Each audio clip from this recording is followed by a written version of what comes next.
अरहन्ताणम् नमो अरहन्ताणम् नमो अरहन्ताणम्। हम आत्मवादी हैं, आत्मा में विश्वास करते हैं। आत्मा की 3 शक्तियां मानी गई है, चैतन्य, आनंद और वीर्य शक्ति। आत्मा में चैतन्य है, ज्ञान की शक्ति है, बहुत जानने की शक्ति, असीम शक्ति है, जिसे अनंत ज्ञान कह सकते हैं। आत्मा में आनंद है और आनंद भी असीम और अव्याबाद, कोई बाधा नहीं डाल सकता। असीम अनंत आनंद है। और वीर आत्मा में अनंत शक्ति है, उस शक्ति को कोई प्रतिहत नहीं कर सकता। यह सिद्धांत सामने आता है तो प्रश्न भी सामने आ जाता है कि कहाँ है अनंत ज्ञान, अनंत आनंद और अनंत शक्ति। हमें तो दिखाई दे रहा सीमित ज्ञान, सीमित आनंद जो बार बार स्खलित होता रहता है। एक क्षण में आनंद है, दूसरे क्षण में दुख आ जाता है। और कहाँ है असीम शक्ति। आदमी बहुत कमजोर दिखाई दे रहा है। इस प्रश्न की मीमांसा करते समय हमें 2 शब्दों पर विचार करना है, सुप्त और जागृत। बच्चा सोया हुआ है या बड़ा आदमी भी सोया हुआ है, उस समय बोलता भी नहीं, खाता भी नहीं है, पानी भी नहीं पीता, न कोई काम करता। जो आदमी कहते हैं मैं तो बहुत बिजी हूं, आई एम वेरी बिजी, मैं बहुत बिजी हूं, बहुत व्यस्त हूं, किंतु सोता है तब नहीं कहता मैं बहुत बिजी हूं। नींद में क्या होता है? बिजी होता है, क्या होता है? कुछ भी नहीं होता।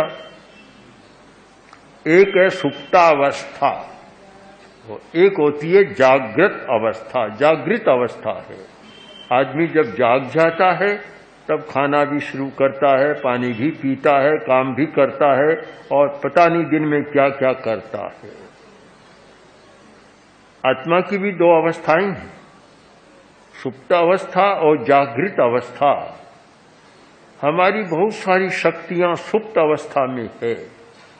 वर्तमान के मस्तिष्क विज्ञानी बतलाते हैं कि मनुष्य के मस्तिष्क में जितनी शक्ति है उसका 5% भाग काम में आता है। शेष सारा सोया का सोया सुप्त अवस्था है।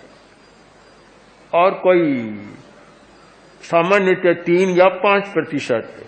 और 7-8 तक चला जाए तो वह दुनिया का महान विद्वान या महान तत्ववेत्ता और महान नेता बन जाता है, बड़ा आदमी बन जाता है।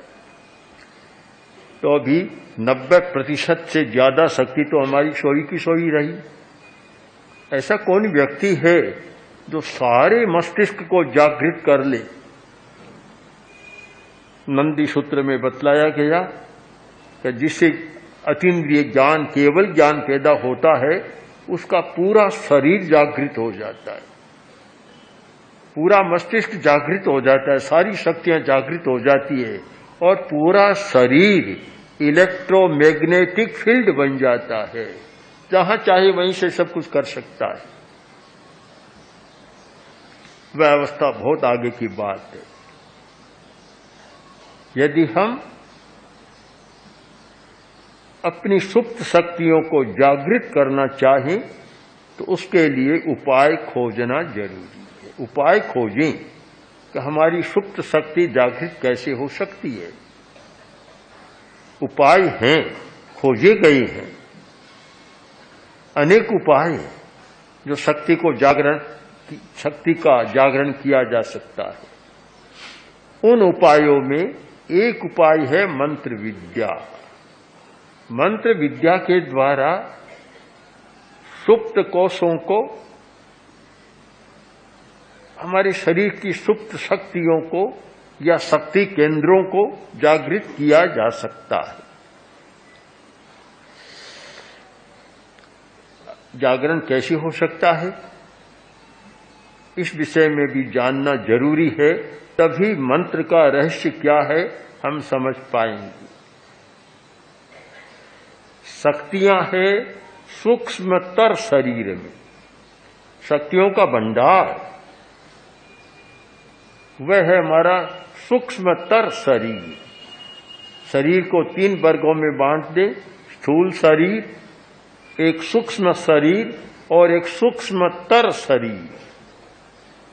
स्थूल शरीर जो दिखाई दे रहा है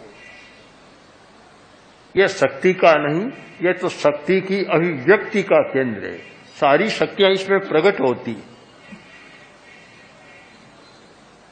और प्रकट करने का माध्यम बनता है सूक्ष्म शरीर, जिसका नाम है तेजस शरीर।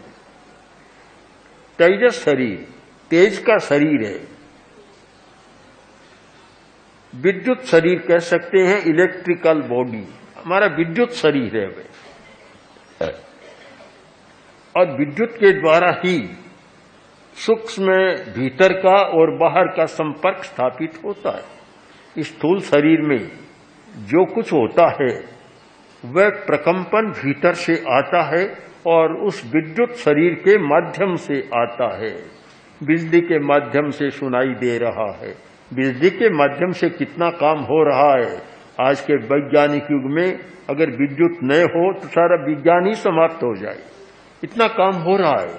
तो विद्युत शरीर वह काम सारा कर रहा है, किंतु वह भी कोई शक्ति का स्थान नहीं है।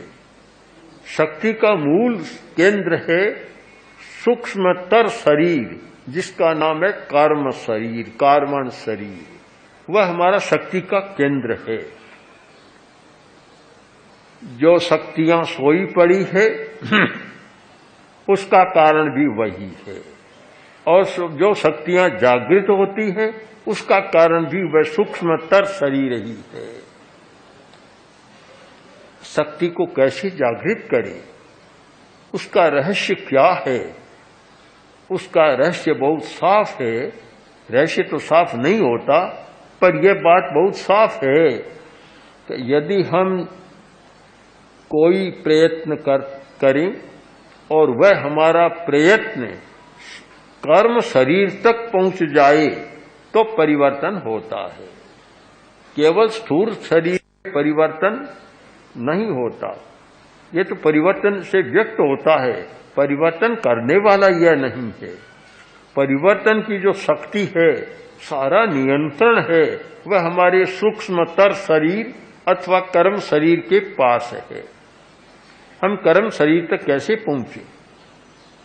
आचार्य सूत्र में एक महत्वपूर्ण सूत्र है, ढूंढे कम शरीर गम।